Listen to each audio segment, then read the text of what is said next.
Super Napier అనేది ఒక గడ్డి జాతి మొక్క. దీన్ని ప్రధానంగా నేపియర్ మరియు సజ్జ జాతులను సంకరపరచడం ద్వారా తయారు చేయడం జరిగింది. అయితే ఈ సూపర్ నేపియర్ని ఎలా పెంచాలి, ఎలా ఉపయోగించుకోవాలి అనే విషయం ఇప్పుడు చూద్దాం. సూపర్ నేపియర్ అనేది అధిక దిగుబడి ఇచ్చేటటువంటి ఒక గడ్డి. దీంట్లో ప్రధానమైనటువంటి విషయం ఏంటంటే అత్యధిక పోషకాలు కలిగినటువంటి గడ్డి రకం. సుమారుగా 12 నుంచి 13% వరకు మాంసకృతులు ఉండేటటువంటి గడ్డి రకం ఇది. ఇది త్వరగా పెరుగుతుంది, ఎక్కువ దిగుబడి ఇస్తుంది మరియు పశువులు ఇష్టంగా కూడా తింటూ ఉంటాయి.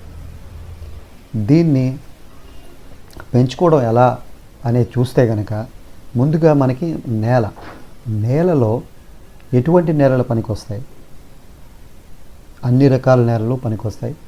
అయితే ప్రధానంగా కావాల్సింది నీటిపారుదల సౌకర్యం ఉన్నటువంటి భూముల్లో దీన్ని పండిస్తూ ఉంటారన్నమాట.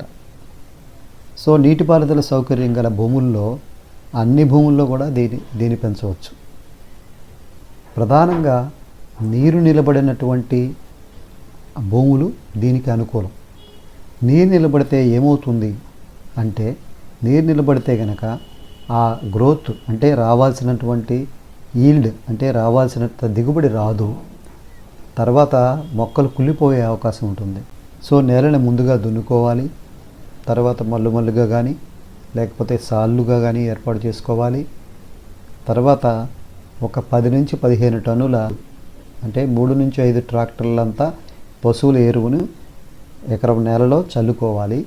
తర్వాత గుర్తుపెట్టుకోవాల్సిన విషయం ఏంటంటే డిఏపి 50 కిలోల బస్తాన్ని తీసుకుని అది ఎకరం పొలంలో మొత్తం చల్లాలి. కాండపు కనుపుల మొక్కలను అంటే ఈ కాండపు కనుపు మొక్కలు బాగా పెరిగినటువంటి సూపర్ నేపియర్ గడ్డిని తీసుకున్నప్పుడు దాని నుంచి 3 నుంచి 4 మొక్కలు వస్తాయి. ఆ మొక్కలను ఎలా కట్ చేయాలి అంటే 2 కనుపులు కానీ 3 కనుపులు కానీ ఉండేటట్టుగా ఒక మొక్క కట్ చేయాల్సి ఉంటుంది. తర్వాత ఒక కనుపు కంపల్సరీగా భూమి లోపలికి వెళ్ళేటట్లు చూసుకోవాలి. తర్వాత 45 డిగ్రీల కోణంలో ఉండేటట్టుగా నాటుకోవాలి.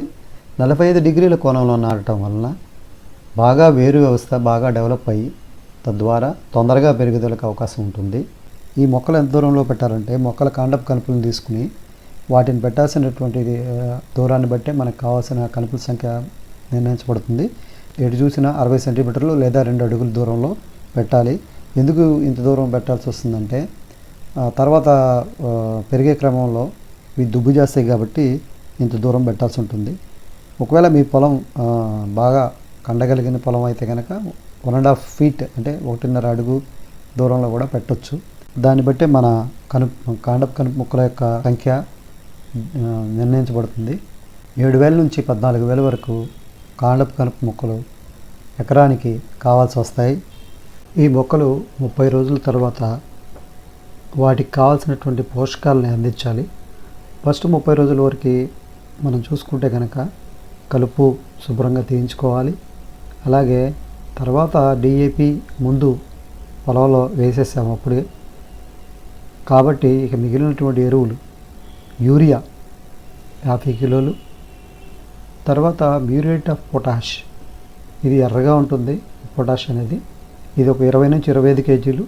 సింగిల్ సూపర్ ఫాస్ఫేట్ అనేది అది కూడా 20 కేజీలు లేదా 25 కేజీల వరకు వేసుకోవచ్చు. తర్వాత ముఖ్యంగా వాడాల్సింది మైక్రో న్యూట్రియంట్ ఫోలియర్ స్ప్రే వాడాలన్నమాట. ఈ పట్టిక కనుక పరిశీలిస్తే టేబుల్ని టైం అంటే పంట వేసి టైం అన్నమాట. తర్వాత ఫెర్టిలైజర్ టైప్, ఏ రకమైన ఎరువు వేస్తున్నాము, అమౌంట్ పర్ ఎకరానికి ఎంత అవసరం.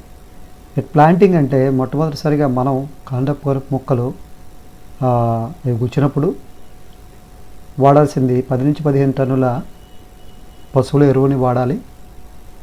తర్వాత డిఏపిని కూడా 50 కేజీల వరకు వాడవచ్చు. తర్వాత ఆఫ్టర్ 30 డేస్ 30 రోజుల తర్వాత వాడాల్సినటువంటి యూరియా 50 కేజీలు ఉపయోగించాలి. తర్వాత ప్రతి 45 నుంచి 60 రోజుల మధ్యలో ఉన్నటువంటి కాలంలో యూరియా 50 కేజీలు, మ్యూరేట్ ఆఫ్ పొటాష్, దానే మనాలు పొటాష్ అంటూ ఉంటారు, 25 కేజీలు, సింగిల్ సూపర్ ఫాస్ఫేట్ 20 నుంచి 25 కేజీలు తప్పనిసరిగా వేయాలి. కానీ రైతు సోదరులు ఎవరు కూడా దీన్ని ఈ ఎరువులన్నింటినీ వాడరు. ఒకటి వాడతారు వాళ్ళు, యూరియా ఒకటే వాడతారు. కానీ యూరియా ఒకటే వాడటం వల్ల కొన్ని ప్రాబ్లమ్స్ వస్తున్నాయి. సో దయచేసి రైతు సోదరులందరూ కూడా ఇక్కడ చెప్పినట్టుగా urea, muriate of potash, single super phosphate చెప్పిన మోతాదుల ప్రకారం వాడండి. తర్వాత ప్రతి 3 నెలలకి కానీ 4 నెలలకు కానీ మైక్రోన్యూట్రియంట్స్ అంటే సూక్ష్మ ధాతు పోషకాలు అనేవి చాలా అవసరం అవుతూ ఉంటాయి. అవి పౌడర్ రూపంలో దొరుకుతాయి, లిక్విడ్ రూపంలో దొరుకుతాయి, స్ప్రే చేయొచ్చు. ఆ మ్యానుఫ్యాక్చరర్, ఆ తయారీదారు ఎలా చెప్పాడో చూసి అలాగే చేయండి, అలాగే పాటించండి. ఒకవేళ మీకు గడ్డి కోసుకునే అవకాశం లేకపోతే వేరే ఇతరత్ర కారణాల వల్ల గడ్డిని కనుక కట్ చేయడం కుదరని పక్షంలో ఆ మొత్తం గడ్డిని సైలేజ్ కింద మార్చుకోవడం మంచిది. ఈ సైలేజ్ అనేది అన్ని విధాలా మనకి అనుకూలంగా ఉంది. దీంట్లో మొలాసిస్ కలిపి గడ్డిలో అలాగే సాల్ట్ కూడా కలిపి తయారు చేస్తారు దీన్ని. ఆ సైలేజ్ ఎలా తయారు చేస్తారు ఏంటి అనే వివరాలు మీకు దగ్గరలో ఉన్నటువంటి పశు వైద్యులను అడిగితే తప్పకుండా వివరిస్తారు. ఈ విధంగా పెరిగినటువంటి సూపర్ నేపియర్ గడ్డిని పశువులు ఎంతో ఇష్టంగా తింటూ ఉంటాయి. అయితే బాగా పెరిగినటువంటి గడ్డిని యథావిధిగా వేసినప్పుడు వాటిని చాఫ్ కట్టర్తో చాఫ్ చేసి వేయడం మంచిది. చాఫ్ చేసిన గడ్డిని మొత్తం వృధా కాకుండా పూర్తిగా వినియోగించబడతాయి. బాగా పెరిగినటువంటి సూపర్ నేపియర్ గడ్డిని కాండం కలుపు మొక్కల కోసం వినియోగిస్తారు. ఈ కాండం కలుపు మొక్కల్లో చేసే పద్ధతి ఇంతకుముందే వివరించాను. గడ్డి ఇలా పెరిగినటువంటి గడ్డి 30 రోజుల తర్వాత 45 నుంచి 60 రోజుల మధ్యలో ఈ విధంగా ఉంటుంది.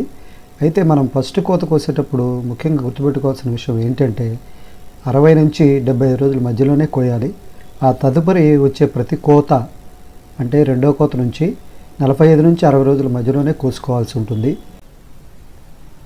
10 నుంచి 15 సెంటీమీటర్లు కాండం వదిలేసి తర్వాత పైన భాగాన్ని కొయ్యాలి. కోసి పశువులకి మేపుకోవచ్చు. అయితే 10 నుంచి 15 సెంటీమీటర్లు ఎందుకు వదలాలంటే తర్వాత దుబ్బు కడతా ఉంటుంది కాబట్టి 10 నుంచి 15 సెంటీమీటర్ల ఎత్తు వరకు అంటే నేల నుంచి 10 నుంచి 15 సెంటీమీటర్ల ఎత్తు వరకు ఉండేటట్టుగా చూసి కోసుకోవాలి. ఈ ఆవుల్లో కనుక నడితే 20 నుంచి 30 కిలోలు ఒక్కొక్క పశువుకి వేయచ్చు. గేదెల్లో గేదెల్లో చూసినట్టయితే మీరు వేయాల్సినటువంటి గడ్డి యొక్క పరిమాణం ఎంత గేదెలకి వేయాల్సి వస్తుందంటే 25 నుంచి 35 కిలోల వరకు వేయాల్సి వస్తుంది. అయితే ఆవుల్లో కానీ గేదెల్లో కానీ 70% వరకు ఈ గడ్డి సరిపోతుంది.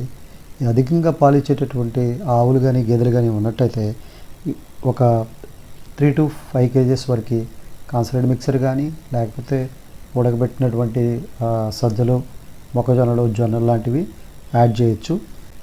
దీనివల్ల పాల ఉత్పత్తి పెరగడమే కాకుండా శరీరానికి కావాల్సినటువంటి అన్ని పోషకాలు అందడం వల్ల గేదె కానీ ఆవు కానీ తొందరగా ఎదకొచ్చేటటువంటి లక్షణాలు ఉంటాయి. సో ఈ సూపర్ నేపియర్ వాడటం వల్ల కలిగేటటువంటి లాభాలు చూసుకుంటే కనుక మిగతా గడ్డలన్నింటిలో కంటే కూడా బెటర్గా ప్రోటీన్ అంటే మాంసకృతులు ఉండేటటువంటి గడ్డి ఇది. అయితే గడ్డి అంటే రైతు సోదరులందరూ పొరపాటు పడుతూ ఉంటారు. ధాన్యపు జాతి గడ్డి అనే దాని కింద వస్తూ ఉంటుంది ఈ సూపర్ నేపియర్. వాటిల్లో ఆ గడ్డిలతో పోల్చి చూసినప్పుడు దీంట్లో కొంచెం అధికంగా ప్రోటీన్స్ ఉంటాయి. సో ఈ గడ్డికి నీళ్లు తరచుగా పెడుతూ ఉండాలి. వారం నుంచి 10 రోజుల మధ్యలో పొలం నీళ్ళతో తలపాలి. సూపర్ నేపియర్ వేసిన తర్వాత కలుపు మొక్కల నివారణకు మందు కొట్టచ్చు లేదా కూలీల చేత కలుపు తీయచ్చు. దీనివల్ల 2 నెలల వరకు కనుక మనం కాపాడుకోగలిగితే కలుపు నుంచి తర్వాత పెద్దగా అవసరం ఉండదు. అన్ని సీజన్లోనూ నాటే ఈ పశుగ్రాస పంట సూపర్ నేపియర్, కానీ వానాకాలంలో వేస్తే బెటర్గా పెరుగుతుంది. సో అందువల్ల రైతు సోదరులు గుర్తుపెట్టుకోవాల్సింది ఏంటంటే సాధ్యమైనంత వరకు అవకాశం ఉన్న ప్రతి చోట వానాకాలంలోనే ఈ కాండపు కలుపు మొక్కలు తెచ్చుకుని తద్వారా ఈ గడ్డిని మనం డెవలప్ చేయొచ్చు.